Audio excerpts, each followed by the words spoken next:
Thank you, Amit and Wilfred. Our next speaker is perhaps someone who doesn't need any introduction, but I'll still make an attempt to give him one. Apart from being a stellar Stupasa actor, he's been an NCC cadet. He's someone who's received training from the British Army, the Royal Navy, and the Royal Air Force. He's been a teacher, a professor. He's represented India at the Young Businessman Conference in Japan. He has a degree in electronics, and he's also served as a cultural ambassador to India. Please welcome Mr. Madhavan.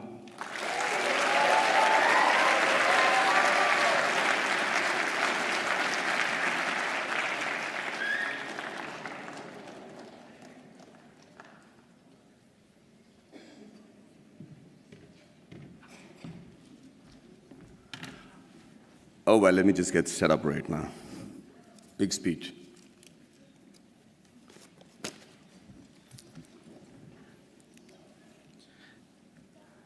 So, first of all, thank you very much for having me here at the Inspire series. It's worked dramatically. I'm already inspired to be addressing this really august intellectual gathering of people from Harvard, a place that my mother thought I will never reach. But you know what? A lot of people have spoken before me and eloquently and described their dreams for India and given figures and facts that either are skeptical and, like Mr. Wilbur says, aspirational. But I'm just an actor, and I'm going to just give you my dream shamelessly, because that's the thing that I can do best. And by that I mean, when we talk of dreams, we have one of our greatest scientists and philanthropists, Dr. Abdul Kalam, and he said something which is very interesting. He said, dreams are not what you have when you sleep. The true dreams are the ones that don't let you sleep. He said that when you have that dream once, it's a dream. When you have it twice, it becomes a desire. And when you see it for the third time consecutively, it becomes a passion, an aim, and a goal. And that is the passion with which I want to see this fantasy that I have for India 2030. And Abraham Lincoln also was a dreamer. And, but he said one thing that makes most sense in trying to achieve this goal that I have dreamt for my nation. He said, if I have 6 hours to cut down a tree, then I'll spend the first 4 hours sharpening the axe. There's a great philosophy in that. In this era of instant gratification, we just keep thinking we can achieve all these goals by just tweaking this, tweaking that. It's not true. I really believe that, that a missionary zeal is required to make that quantum change that can make 2030 what I'm dreaming about right now. And just let's look at India as a country. What a unique nation, seriously. Thousands of years old of culture and tradition, many invasions, being ruled for many years, and we still somehow managed to maintain our identity. We still somehow have managed to maintain our Indianness, our beliefs, our faith. And, there has been, we have our drawbacks. There is corruption, there is violence, there is differences between the different religions and sects and castes and everything. But I can't help but think, looking at India, at the geography, that we're not doing really that bad. Look at all the other nations around in the world. Look at our neighbors. Compared to that, there is somebody in India who's doing something right for us to be called a growing economy and being projected as the third largest economy in 2026 and the most educated and young nation in the world. And it's still functional democracy. So let's first accept the fact that there is some people in India with the right ideas and the ability to lead the nation to where we are today. Under that assumption, we are also very capable of finding very unique solutions to the problems that generally the world faces. One of them, of course, is the fact that we found freedom through non-violence and non-cooperation. Who would have thought that was possible? We have some other great... No, seriously, I mean, it was as radical a thought then as it is today. And one man in a loincloth with belief and faith and complete conviction was able to do that for us, Mahatma Gandhi. And it's an amazing country of people like Mahavir, Gautam Buddha, and Mahatma Gandhi, and then Bhagat Singh, who also had a dream. He dreamt then, 85 years ago, that I dream of an India where no infant cries for the want of milk. No youngster is deprived of relevant education, and no youth goes door to door finding a job. Sadly, it's still a dream today. And I dream of a 2030 when this dream becomes irrelevant. I dream of a 2030 when everybody is so equally satisfied with what they're doing that they're able to actually devote more time back to art and culture, which is another great important aspect of our country. Now, for that to happen, we need to be a healthy nation. And when I say healthy, I remember preparing for a film of mine, which released recently, where I had to look like a boxer, and I had these, biceps and triceps that had to be there. So I decided just to work on the parts that is seen outside my clothes. So I was just working out on my biceps and my triceps and my shoulders. But you know what? I suddenly realized the strength that I had in my arms and biceps was not actually enough for me to look even fit, because it is disproportionate growth. It is the kind of growth that will not make you fit or strong, but actually make you look inadequate. And that is what is happening to India today. Everybody says we are the largest economy, we're going to be the most populated country in the years to come. And with economic superpower and supremacy in rocket and space technology, which I am privy to, and then the IT giants and smarter cities. But ladies and gentlemen, I really believe that more than smarter cities, we require smart villages. And this is going to be primarily what I talk about today. You know, a nation is only as strong as its weakest link, and rural India is our weakest link. See, it's important that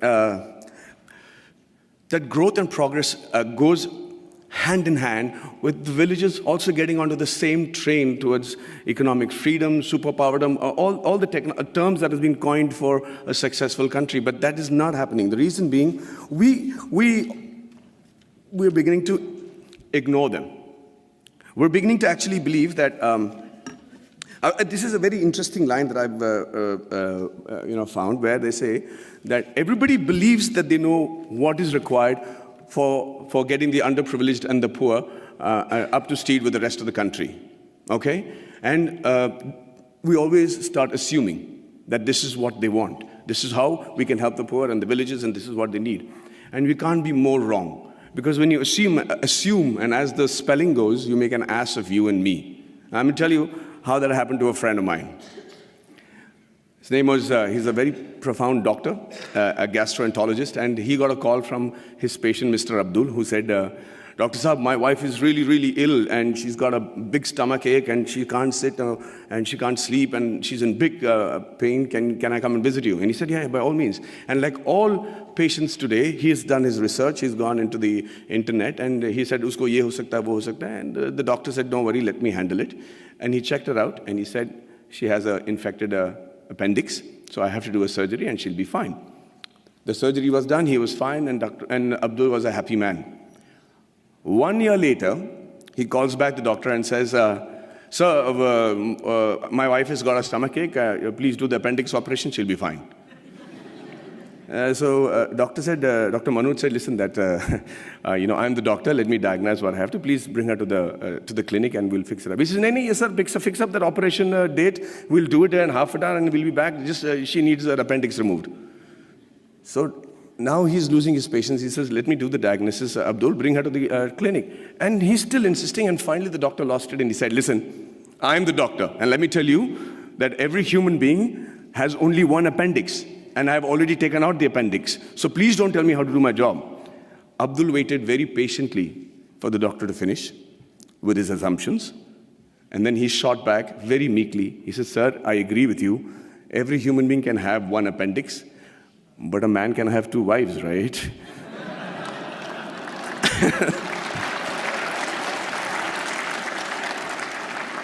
So when we start assuming what the rural India needs, we do what I think is most dangerous.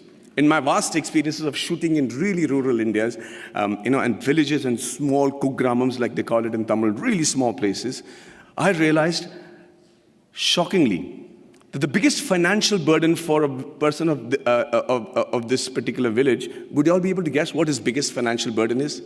5 minutes? Hey, so I'm going to speak for 20 today. I'm going to reduce the number of questions. I'm prepared. Is that okay? Okay, so can you all tell me, anybody, quick answers, anybody know which is the biggest financial burden for a man in one of these small villages? Sorry? Theft. Health. Okay. No, not health, not the marriage of a daughter, not education, not, sorry? Liquor. Thank you for reminding me. No. Say that again. Dowry. No. No. No. No. Oh, let me put you out of your misery. No, I'm saying, what does he need financial assistance for? The answer is the untimely death of a relative, of a senior in their family. That is the one occasion he can't prepare for.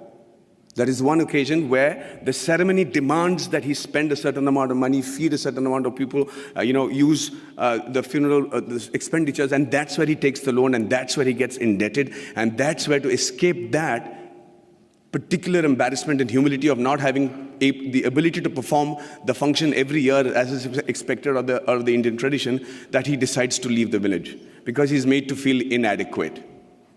Lord Mickle had in 1735 had spoken in the British Parliament and said the only way to rule India is to make the men there feel inadequate. He said, and truly so, that unless he feels that what he has is lesser than what others have, you will not be able to rule him. And within a very short period, they proved themselves right. The rural India today is feeling inadequate.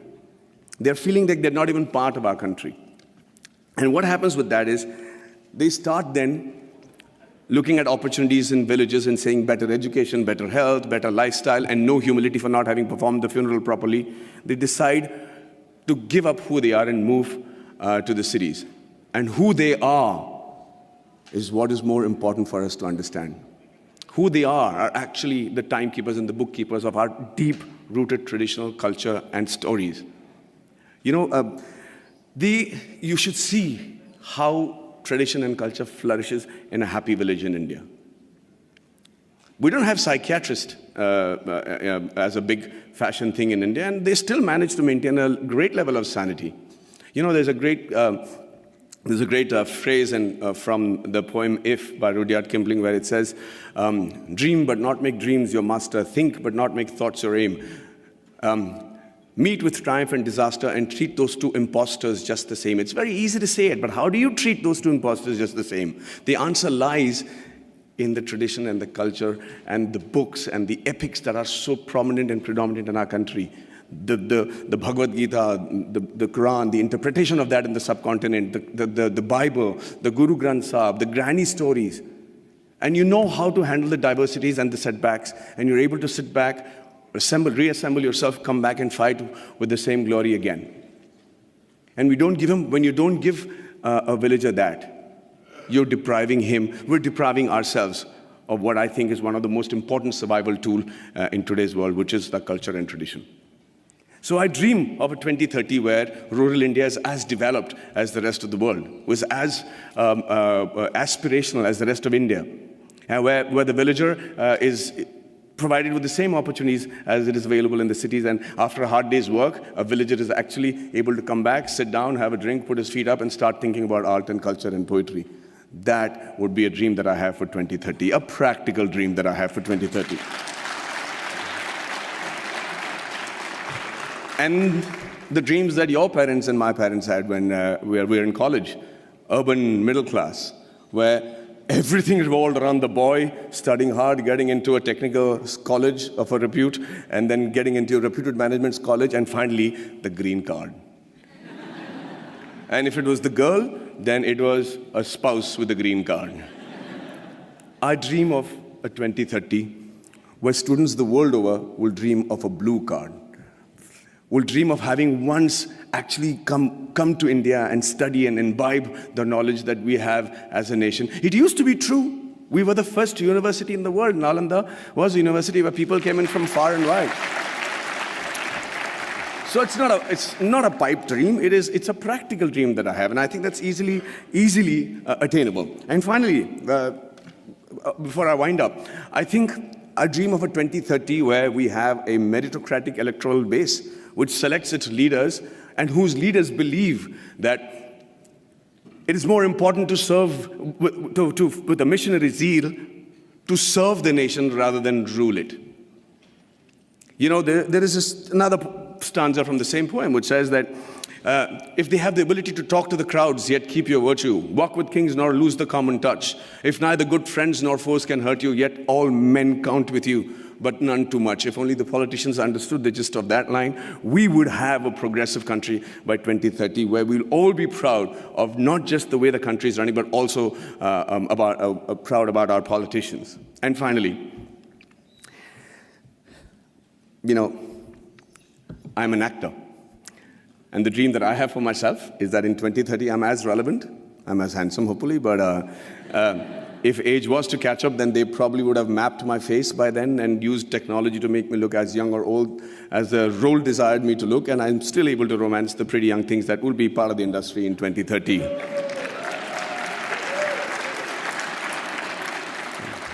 Well, I see that's got many guys going, yeah. And finally, as an actor, I'm used and prone to dialogues. I love to speak dialogues, and I recently found a line that blew me apart, and I thought was a phenomenal Hindi film dialogue, where this great gentleman has said that whatever I am today, and all the achievements that has been possible by me, and what will eventually also be possible by me in the near future, is all because of my angel mother. Do you know who said that? Do you know who said that? Shockingly, Abraham Lincoln. So I dream of a 2030 where every Indian says the exact same thing about his mother, and not just about his mother, but also about his motherland. And also, for the sake of posterity, about his mother-in-law. But hey, ladies and gentlemen, what do I know? I am an actor. Thank you very much for your patient hearing, and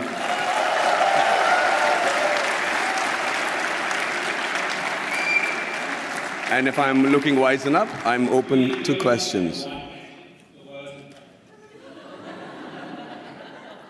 Okay, wait, okay, is this, okay, it works. Okay, sorry, I wrote my question down.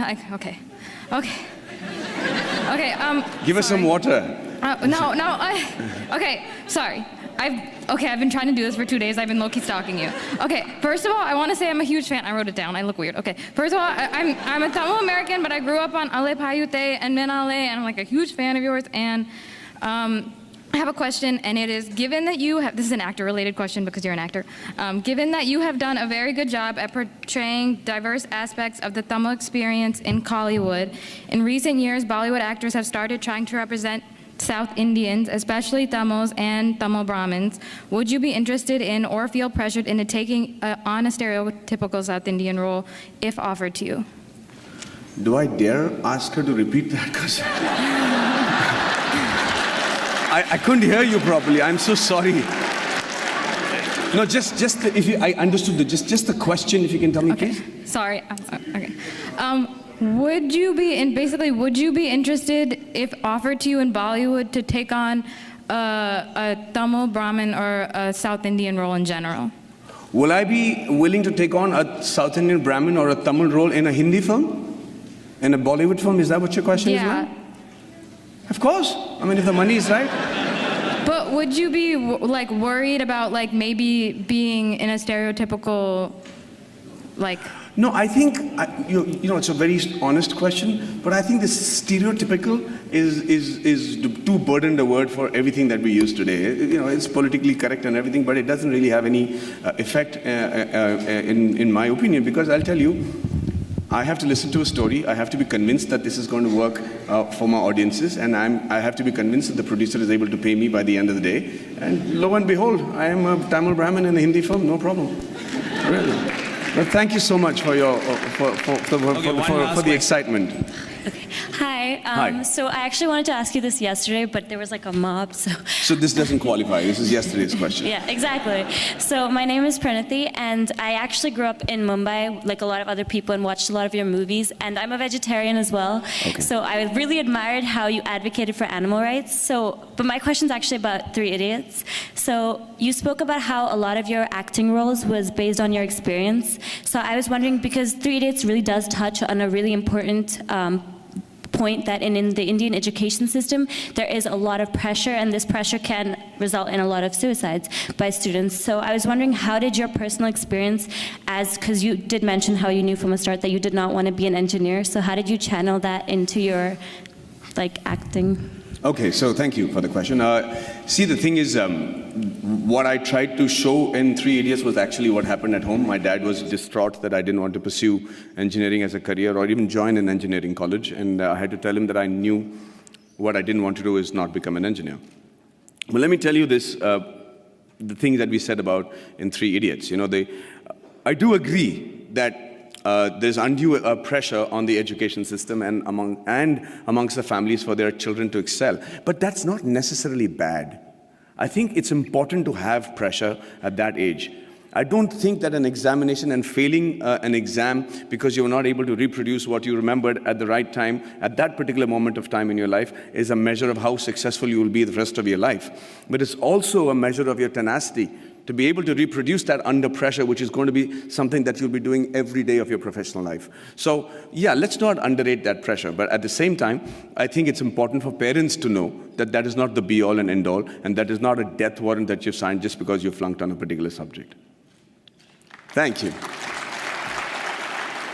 I'm done. Well, thank you so much for the patient hearing, and have a great evening, ladies and gentlemen.